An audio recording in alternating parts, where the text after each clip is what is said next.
அனைவருக்கும் இனிய வணக்கம். நான் உங்கள் தீர்க்கதரிசி வபிதாசன் பேசுகிறேன். இன்னைக்கு நம்ம பார்க்க போற தலைப்பு என்னன்னு பார்த்தீங்கன்னா, விருச்சிக ராசி அல்லது விருச்சிக லக்னக்காரருடைய இணையக்கூடாத வாழ்க்கை துணை ரகசியம் தான் பார்க்க போறோம். சரிங்களா? அதனால நம்மளுடைய புதன்குரு தீர்க்கதரிசி சேனல நீங்க சப்ஸ்கிரைப் பண்ணி வச்சுக்கங்க. அங்க இருக்க பெல் ஐகானையும் பிரஸ் பண்ணி வச்சுக்கங்க. நிறைய பேர் நினைச்சிட்டு இருப்பீங்க, நீங்க விருச்சிக ராசி அல்லது விருச்சிக லக்னத்துல பிறந்துட்டாவே உங்களுக்கு உண்டான கிரகம் என்னன்னு பார்த்தீங்கன்னா, நிறைய பேர் நினைச்சிட்டு இருப்பீங்க செவ்வாய்ன்னு நினைச்சிட்டு இருப்பீங்க. அப்படி கேட்டீங்கன்னா, அப்படி கிடையவே கிடையாது. சரிங்களா? ஏன்னா, அவங்கலாம் சாதாரண ஜோதிடர்கள். சரிங்களா? அவங்கன்னா சாதாரண ஜோதிடர்கள். அவங்க 1000 புத்தகத்த படிச்சுட்டு வந்து அப்படியே உங்கள்ட்ட மனப்பாடமா ஒப்பிக்கிறாங்க. நான் ஜோதிடர் என்னைய பார்த்து நீங்க இந்த கேள்வி கேட்டீங்கன்னா, நான் ஜோதிடர் கிடையாது. நான் தீர்க்கதரிசி நபர். சரிங்களா? அதனால எனக்கு தெரிஞ்ச உண்மைகள்லாம் உங்கள்ட்ட நான் இந்த வீடியோல சொல்லப் போறேன். சரிங்களா? விருச்சிக ராசி, விருச்சிக லக்னத்துல பொறந்துட்டாவே உங்களுக்கு உண்டான கிரகம் என்னன்னு பார்த்தீங்கன்னா, ராகு தான். சரிங்களா? நல்லா கவனிச்சுங்க. விருச்சிக ராசி அல்லது விருச்சிக லக்னத்துல பொறந்துட்டாவே உங்களுக்கு உண்டான கிரகம் என்னன்னு பார்த்தீங்கன்னா, ராகு தான். வேற எந்த கிரகம் கிடையாது. செவ்வாய் கிடையாது. செவ்வாய் கிடையவே கிடையாது. நான் ஆல்ரெடி சொல்லிட்டேன். இந்த ஜோதிடர்கள் பல உருட்டு உருட்டுவாங்க. இவங்க உருட்டுறதுலாம் ஒரு தினுசா இருக்கும். சரிங்களா? இப்ப இந்த ராகுக்கு 2 பகைக்கிரகங்கள், அதாவது மொத்தம் 3 பகைக்கிரகங்கள் இருக்கு. சரிங்களா? நல்லா கவனிச்சுங்க. இந்த ராகுக்கு மொத்தம் 3 பகைக்கிரகங்கள் இருக்கு. ஒண்ணு பார்த்தீங்கன்னா, அதாவது பகைக்கிரகங்கள்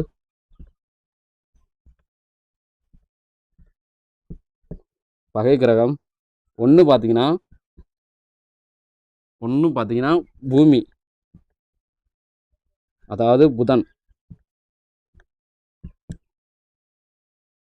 இந்த பூமிக்கு தான் இன்னொரு பேரு புதன். அதாவது நம்ம வாழக்கூடிய இடத்து தான் இந்த பூமி. சரிங்களா?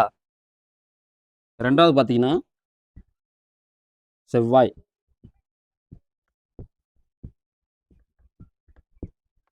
சரிங்களா? செவ்வாய்.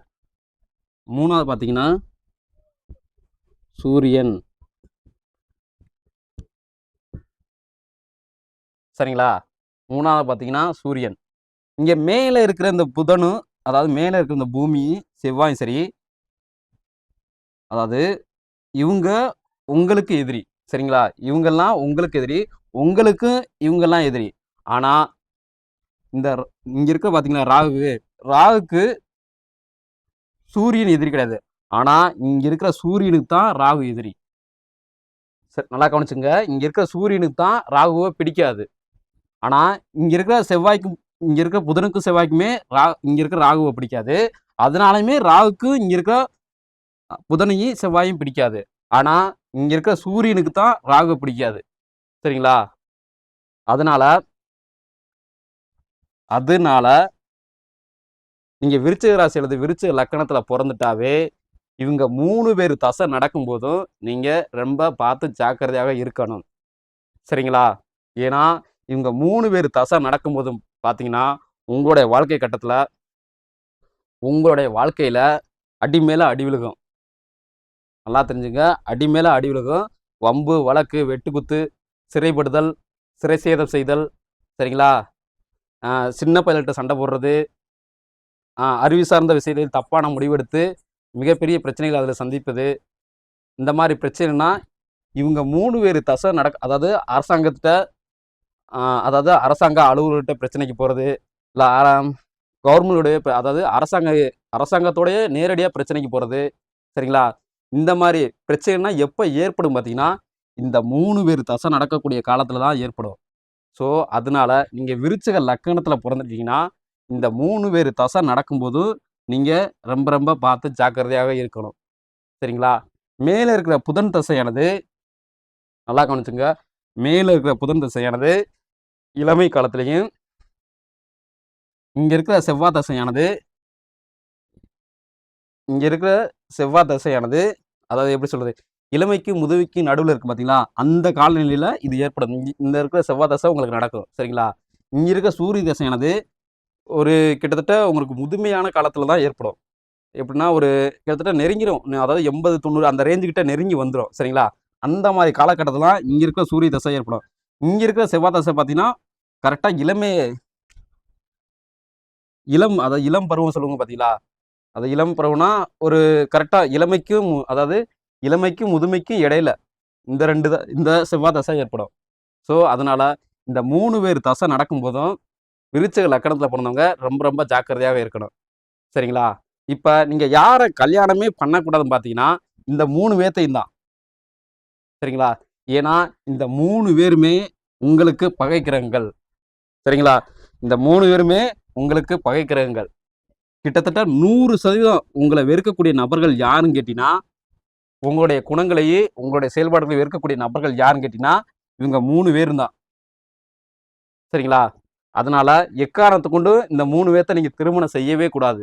ஏன்னா அவங்க தான் உங்களுக்கு பகை கிரகங்கள்.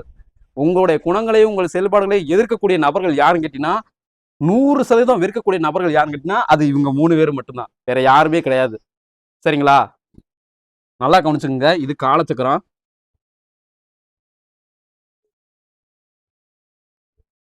இது காலச்சக்கரம். மொத்தம் 12 வீடு வச்சிருக்காங்க. ஆனா மொத்த கிரகங்கள் எண்ணிக்கை 10 தான். சரிங்களா? மொத்த கிரகங்கள் எண்ணிக்கையே 10 தான்.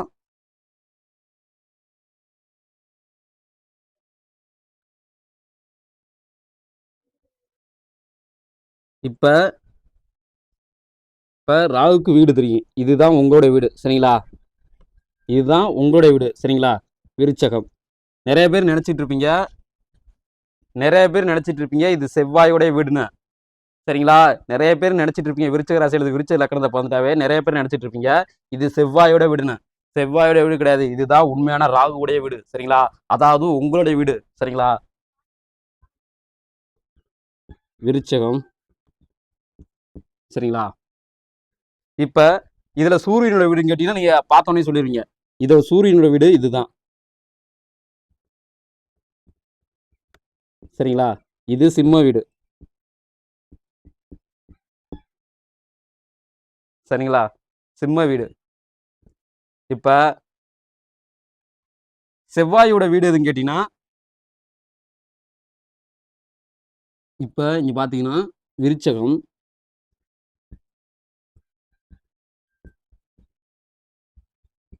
விருச்சகம் ராசி அல்லது லக்னம். சரிங்களா? சிம்மம் ராசி அல்லது லக்னம். சூரியன். இந்த வீட்டுக்கு அதிபதி யாருன்னு பார்த்தீங்கன்னா சூரியன். சரிங்களா?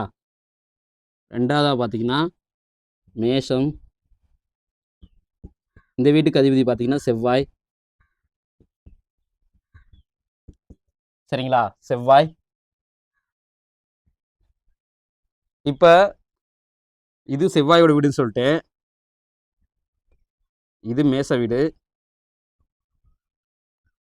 நல்லா கவனிச்சுங்க.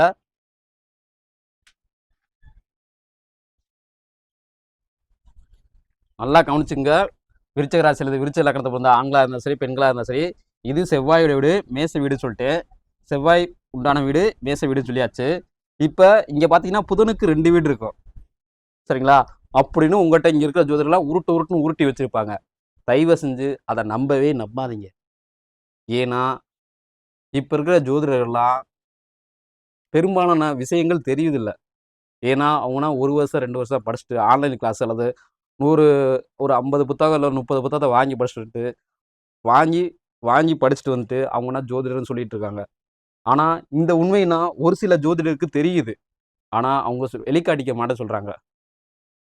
சரிங்களா? பெரும்பாலான ஜோதிடருக்கு இந்த விஷயம் தெரியாது. ஆனால் கண்டிப்பாக ஒரு சிலர் ஜோதிடருக்கு இந்த உண்மைகள்லாம் தெரியும். ஆனால் அவங்க வெளிக்காட்டிக்க மாட்டேன்னு சொல்கிறாங்க. ஏன்னா இதை வச்சு தான் அவங்க வருவாயை ஈட்டிக்கிட்டு இருக்காங்க. சரிங்களா? இப்போ புதனோட வீடு பார்த்தீங்கன்னா நீங்கள்லாம் இங்கே இருக்க மிதுன கன்னி நினச்சிட்டு இருப்பீங்க. இப்போ புதனுக்கு உண்மையான வீடு எதுன்னு கேட்டிங்கன்னா இங்கே இருக்கிற மிதுன வீடே கிடையாது. சரிங்களா? இங்கே இருக்கிற கன்னி வீடு தான் புதனுக்கு சொந்தமான வீடு. அதாவது பூமி. சரிங்களா? ராசி அல்லது லக்னம். இந்த வீட்டுக்கு உண்டான பூமி. சரிங்களா? பூமி தான் அல்லது புதன்னு சொல்கிறோம். நல்லா கவனிச்சுங்க. விருச்சிக ராசியிலது விருச்சிக லக்கணத்தில் பிறந்த ஆண்களாக இருந்தாலும் சரி பெண்களாக இருந்தாலும் சரி நல்லா கவனிச்சுங்க. சரிங்களா? இப்போ பார்த்தீங்கன்னா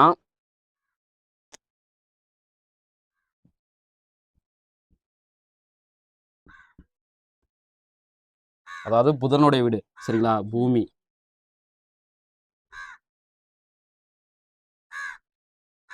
நீங்க நல்லா கவனிச்சுங்க. விருச்சிக ராசி அல்லது விருச்சிக லக்கணத்தை பொறுத்த ஆண்களா இருந்தாலும் சரி, பெண்களா இருந்தாலும் சரி, நீங்க விருச்சிக ராசிக்காரர்களா இருந்துட்டீங்கன்னா, எக்காரணத்துக்கு கொண்டும் இங்க இருக்கிற சிம்ம ராசிக்காரர்களை கல்யாணம் பண்ணவே கூடாது. அதே மாரி இங்க இருக்கிற மேச ராசிக்காரர்களையும் நீங்க திருமணம் செய்யவே கூடாது. சரிங்களா? அதே மாரி இங்க இருக்க கன்னி ராசிக்காரர்களையும் நீங்க திருமணம் செய்யவே கூடாது. சரிங்களா? நீங்க விருச்சிக லக்கணத்துல பொறந்துட்டீங்கன்னா, எக்காரணத்தை கொண்டும் நீங்க சிம்ம லக்கணக்காரர்களை கல்யாணம் பண்ணவே கூடாது. அதே மாதிரி இங்க இருக்கிற மேச லக்கணக்காரர்களையும் நீங்க கல்யாணம் பண்ணவே கூடாது. அதே மாதிரி இங்க இருக்க கன்னி லக்கணக்காரர்களையும் நீங்க கல்யாணம் பண்ணவே கூடாது. ஏன் கேட்டீங்கன்னா, உங்களுடைய குணங்களையும் உங்களுடைய செயல்பாடுகளையும் 100% வெறுக்கக்கூடிய நபர்கள் யாருன்னு கேட்டீங்கன்னா, அது இவங்க 3 பேர் மட்டும்தான். சரிங்களா? இங்க இருக்கிற யாருமே கிடையாது. அதாவது இங்க இருக்கிற பெருசா எதிர்க்க மாட்டாங்க உங்களுடைய குணங்களையும் உங்களுடைய செயல்பாடுகளையும். ஒரு 50% மட்டும்தான் உங்களுடைய குணங்களையே உங்களுடைய செயல்பாடுகளை எதிர்க்கக்கூடிய நபர்களா இருப்பாங்க. ஆனா இவங்கெல்லாம் 100% உங்களுடைய குணங்களையும் செயல்பாடுகளையும் எதிர்க்கக்கூடிய நபர்கள். சரிங்களா? அதனால எக்காரணத்தை கொண்டும் இவங்க 3 பேத்தையும் நீங்க திருமணம் செய்யவே கூடாது. ஒருவேளை இந்த விதியை மீறி இயற்கைக்கு முரணா நீங்க ஒருவேளை இவங்களை திருமணம் செஞ்சிட்டீங்கன்னு வச்சுங்க, இந்த ராசிக்காரர்களையோ அல்லது இந்த லக்கணக்காரர்களையோ பிறந்த நபர்களை நீங்க திருமணம் செஞ்சிட்டீங்கன்னு வச்சுங்க, ஆணா இருந்தாலும் சரி, பெண்ணா இருந்தாலும் சரி, திருமணம் ஆகி சரிங்களா, திருமணம் ஆகி 5 மாசமோ அல்லது 1 வருஷத்துக்குள்ளேயோ கோர்ட்டு வாசல்ல நிற்கக்கூடிய நபர்கள் யாருன்னு கேட்டீங்கன்னா, அது நீங்களா தான் இருப்பீங்க. சரிங்களா?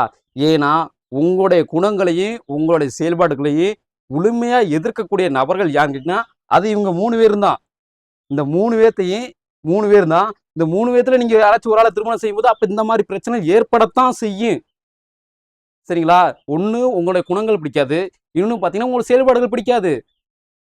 சரிங்களா? அதனாலதான் சொல்றேன், எக்காரணத்தை கொண்டு இந்த 3 பேத்த நீங்க திருமணம் செய்யவே கூடாது. சரிங்களா? அப்ப அப்ப நாங்க யாரைத்தான் திருமணம் செஞ்சா எங்களோட இல்லற வாழ்க்கை நல்லா இருக்கும் அப்படின்னு நீங்க கேட்டீங்கன்னா, சரிங்களா, ஆல்ரெடி விருச்சக ராசி அல்லது விருச்சக லக்கணத்துல பிறந்தக்கூடிய வாழ்க்கை துணை ரகசியம் சொல்லி நான் வீடியோ அப்லோட் பண்ணி வச்சிட்டேன். தயவு செஞ்சு நீங்க இன்னும் அந்த வீடியோவை போய் பார்க்கலன்னா, தயவு செஞ்சு அந்த வீடியோ ஒரு முறை போய் பார்த்துட்டு வாங்க. அப்பதான் உங்களுக்கு பல உண்மைகளும் உங்களுக்கு தெரிய வரும். சரிங்களா? அப்ப இங்க மிச்சம் இருக்கிற நபர்களை ராசிக்காரர்கள் அல்லது லக்கணக்காரர்களை திருமணம் செஞ்சு கொள்ளலாமா அப்படின்னு நீங்க கேட்டீங்கன்னா, 50% மட்டும்தான் அந்த இல்லற வாழ்க்கை நல்லா இருக்கும். அதாவது ரொம்பவும் நல்லா இல்லாம, ரொம்பவும் பிரச்சனை இல்லாம, சின்ன சின்ன பிரச்சனை, சரிங்களா, சின்ன சின்ன பிரச்சனையோட அதாவது கல்யாணம் ஆகி நாள்ல இருந்து நீங்க சாகு வரைக்கும் இதே நிலைமையில போயிட்டே இருக்கும். சரிங்களா? ஆனா நான் சொல்ற அந்த நபர்களை திருமணம் செஞ்சிருந்தீங்கன்னு வச்சுங்க, 100% உங்க வாழ்க்கையில திருமண வாழ்க்கையில பிரச்சனைன்னு ஒண்ணு வரவே வராது. சரிங்களா? இவங்கள நீங்க கல்யாணம் பண்ணீங்கன்னா உங்க வாழ்க்கை முழுக்க பிரச்சனை மட்டும்தான் இருக்கும் பெருசா. வேற எதுவுமே இருக்காது. ஸோ இவங்களை நீங்க கல்யாணம் பண்ணும்போது அது இவங்க 3 பேர்த்தையும் நீங்க கல்யாணம் பண்ணும்போது அது இல்லறமா இருக்கு. அதாவது அது எப்படி கேட்டீங்கன்னா, அது திருமணமா இருக்காது. அது மறுமணத்துக்கு வழிவகுக்கும். கண்டிப்பா வழிவகுக்கும். ஏன்னா உங்களோட செயல்பாடுகளையும் உங்களோட குணங்களையும் 100% முழுசா உங்களை வெறுக்கக்கூடிய நபர்கள் யாருன்னு கேட்டீங்கன்னா, அது இவங்க 3 பேர் மட்டும்தான். சரிங்களா? இங்க இருக்கிறவங்க 50% மட்டும்தான் ஏற்றுக்கொள்வாங்க உங்களோட குணங்களையும் உங்களோட செயல்பாடுகளையும். சரிங்களா? நீங்க இங்க இருக்கிறவங்களை நீங்க கல்யாணம் பண்ணும்போது, கல்யாணம் பண்ணணும்னு நீங்க நினைச்சிட்டீங்கன்னா, நல்லா கவனிச்சுங்க. மிச்சம் இருக்கிற நபர்களை நீங்க கல்யாணம் பண்ணணும்னு நீங்க நினைச்சிட்டீங்கன்னா, நல்லா கவனிச்சுங்க, ஒரு குறிப்பிட்ட காலகட்டத்துல மிகப்பெரிய பிரச்சனைகள் வரலாம். சரிங்களா? உங்களுடைய இல்லற வாழ்க்கையில மிகப்பெரிய பிரச்சனைகள் வரலாம். ஆனால் ஆனால் அந்த காலகட்டத்துல மன அமைதியோட இருக்கக்கூடிய நபரா இருந்தா மட்டும்தான் நீங்க இங்க இருக்க நபர்களை ராசிக்காரர்களா இருந்தாலும் சரி, லக்னக்காரர்களா இருந்தாலும் சரி, திருமணம் நீங்க செஞ்சுக்கிறணும். இல்லட்டா நீங்க திருமணம் செய்யவே கூடாது. ஏன்னா அவங்க உங்களுடைய கொஞ்சம் கொஞ்சம் செயல்பாடுகளையும் கொஞ்சம் கொஞ்சம் குணங்களை மட்டும்தான் ஏற்றுக்கொள்ளும் நபர்களாக இருப்பாங்க. முழுசா ஏத்துக்க மாட்டாங்க. ஏன்னா 50% மட்டும்தான் சொல்லியிருக்கேன். சரிங்களா? அப்போ 100% உங்களுடைய வாழ்க்கையை அதாவது உங்களுடைய குணங்களையும் உங்களுடைய செயல்பாடுகளையும் ஏற்றுக்கொண்டு உங்களுக்காக வாழக்கூடிய நபர்கள் யாருன்னு கேட்டீங்கன்னா, நான் ஆல்ரெடி விருச்சிக ராசி அல்லது விருச்சிக லக்னக்காரருடைய வாழ்க்கை துணை ரகசியம் சொல்லி நான் வீடியோ அப்லோட் பண்ணி வச்சிட்டேன். நீங்கள் அந்த வீடியோ பார்த்தீங்கன்னா இந்த மாதிரி சந்தேகங்கள் உங்களுக்கு வரவே வராது. சரிங்களா? தயவு செஞ்சு அந்த வீடியோ போய் ஒரு முறை பாருங்க. சரிங்களா? அதே மாதிரி மறுபடியும் சொல்கிறேன், நல்லா கவனிச்சுங்க. நீங்கள் விருச்சிக ராசி அல்லது விருச்சிக லக்கணத்தில் பிறந்துட்டாவே இந்த 3 வேறு தசை நடக்கும்போது நீங்கள் ரொம்ப ரொம்ப ஜாக்கிரதையாக இருக்கணும். சரிங்களா? ஏன்னா சிலருக்கு இந்த 3 வேறு தசை ஏற்படும் ஒரு காலத்தில் உயிரிழப்பு கூட ஏற்படலாம். சரிங்களா? அது யாருக்கு இந்த மாதிரி உயிரிழப்பு கூட ஏற்படும்னா, நீங்கள் விருச்சிக ராசி அல்லது விருச்சிக லக்கணத்தில் பிறந்த நபராக இருந்து ராகு உங்களுக்குள்ள அதிக பலமாக இருக்கக்கூடிய காலகட்டத்தில், அது நீங்கள் விருச்சிக ராசி அல்லது விருச்சிக லக்கணமாக பிறந்து அந்த காலகட்டத்தில் ராகு ரொம்ப ரொம்ப பலமாக இருந்துச்சுன்னா, இவங்க 3 பேர் தசை நடக்கும்போது அந்த காலகட்டத்தில் உங்களுக்கு உயிரிழப்பை கூட ஏற்படலாம். சரிங்களா? அதனால இங்க விருச்சிக ராசி அல்லது விருச்சிக லக்கணத்தில் பிறந்துட்டா இந்த 3 பேர் தசை நடக்கும்போதும் நீங்க பார்த்து ஜாக்கிரதையாக இருக்கணும்.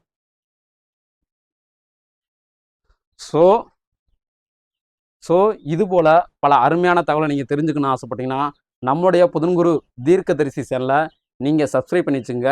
அங்க இருக்க பெல் ஐக்கானையும் பிரஸ் பண்ணி வச்சுங்க. பாய். மீண்டும் புதிய ஒரு தலைப்பில் சந்திப்போம்.